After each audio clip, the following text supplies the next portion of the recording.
Number one, put God first. Put God first in everything you do. Everything that you think you see in me, everything that I've accomplished, everything that you think I have, and I have a few things, everything that I have is by the grace of God. Understand that. It's a gift. 40 years ago, March 27th, 1975, it was 40 years ago, just this past March, I was flunking out of college. I had a 1.7 grade point average. I hope none of you can relate. I had a 1.7 grade point average. I was sitting in my mother's beauty shop. They still call it beauty shops now? What they call it now? Yeah, I was sitting in the beauty parlor. I was sitting in my mother's beauty parlor, and I'm looking in the mirror, and I see behind me this woman under the dryer. And every time she looked up, every time I looked up, she was looking at me, just looking me in the eye. And I didn't know who she was, and I said, she said, somebody give me a pen, give me a pencil, I have a prophecy. March 27, 1975, she said, boy, you are gonna travel the world and speak to millions of people. Now mind you, I flunked out of college. I'm thinking about joining the army. I didn't know what I was gonna do, and she's telling me I'm gonna travel the world and speak to millions of people. Well, I have traveled the world, and I have spoke to millions of people. But that's not the most important thing, the success that I had. The most important thing is that what she taught me and what she told me that day has stayed with me since. I've been protected, I've been directed, I've been corrected. I've kept God in my life, and it's kept me humble. I didn't always stick with him, but he always stuck with me. So stick with him in everything you do. If you think you want to do what you think I've done, then do what I've done and stick with God. Number two, fail big. That's right. Fail big. Today is the beginning of the rest of your life, and it can be very frightening. It's a new world out there. It's a mean world out there, and you only live once. So do what you feel passionate about. Take chances professionally. Don't be afraid to fail. There's an old IQ test, was 9 dots, and you had to draw 5 lines with a pencil within these 9 dots without lifting the pencil. The only way to do it was to go outside the box. So don't be afraid to go outside the box.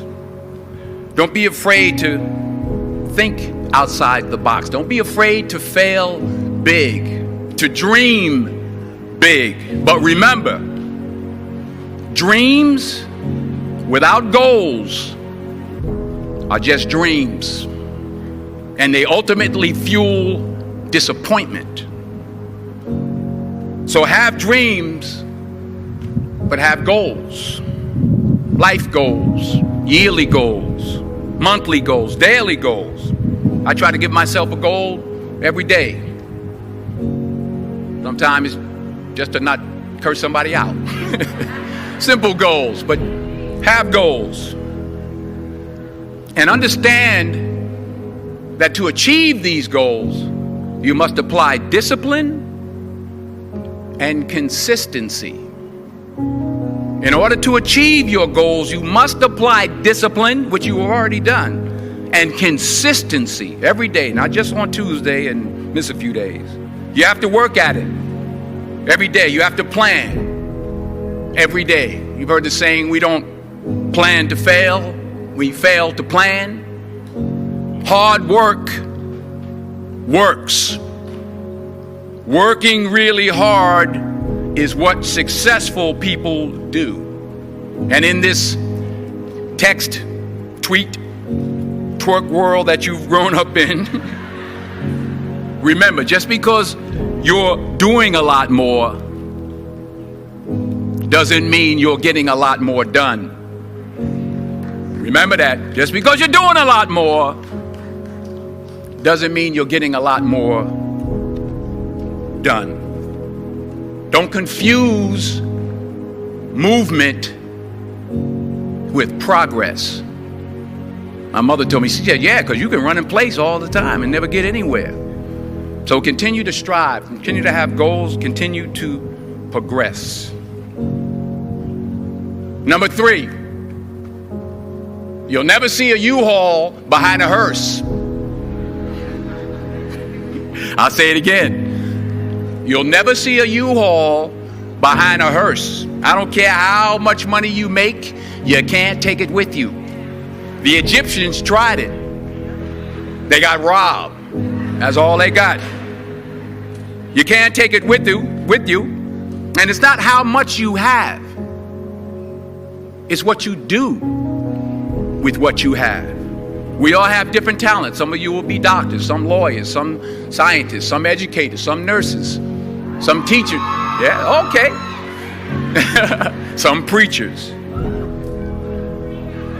The most selfish thing you can do in this world is help someone else. Why is it selfish? Because the gratification, the goodness that comes to you, the good feeling that I get from helping others, nothing's better than that. Well, one or two things, but nothing's better than that. Not jewelry, not big house I have, not the cars, but it's the joy. That's where the joy is, in helping others. That's where the success is, in helping others. Finally, I pray that you put your slippers way under the bed tonight, so that when you wake up in the morning, you have to get on your knees to reach them.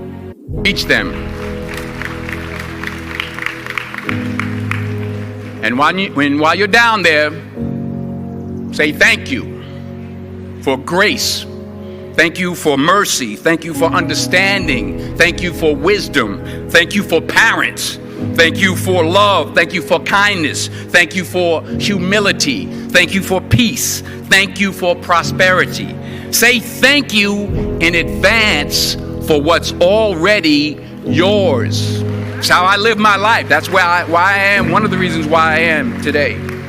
Say thank you in advance for what is already yours. True desire in the heart for anything good is God's proof to you, sent beforehand to indicate that it's yours already.